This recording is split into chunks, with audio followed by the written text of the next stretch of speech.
みんなにちょっとさ、振り返る前にさ、みんなに一個聞きたかったことがめちゃめちゃあって、お前らさ、我々ってリグロスってさ、デビューする前に瞬間ハートビートっていうオリジナル曲を出して、歌声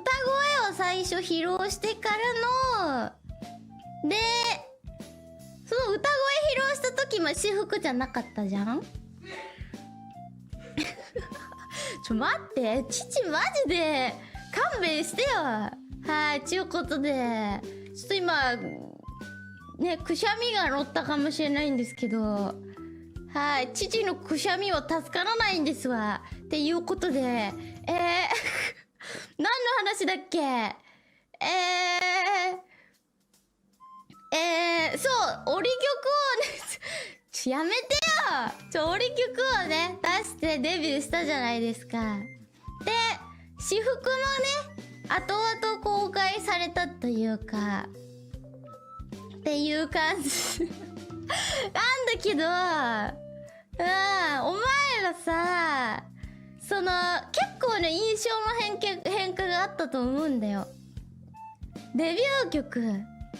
瞬間ハートビートの時、くしゃみ助かるじゃねえんだ。父のくしゃみなんて助からないんだ。そう、瞬間ハートビートをね、投稿してからデビュー配信と私服を見てからと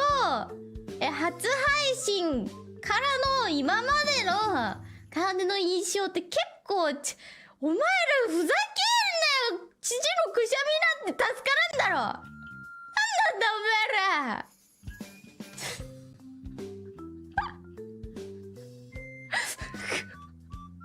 なんなんだお前ら。金のくしゃみだったらさ、正直わからないけど、ちょっと、100歩譲って、金のくしゃみでスパチャ代が飛ぶのは100歩譲ってわかるかわからないかぐらいにはなるけどさ、金の父のくしゃみなんて助からんだろ。ただのおっさんのくしゃみだろこれ。お前らブレスユーっつってお前らおっさんのくしゃみが聞きたいのか。マジか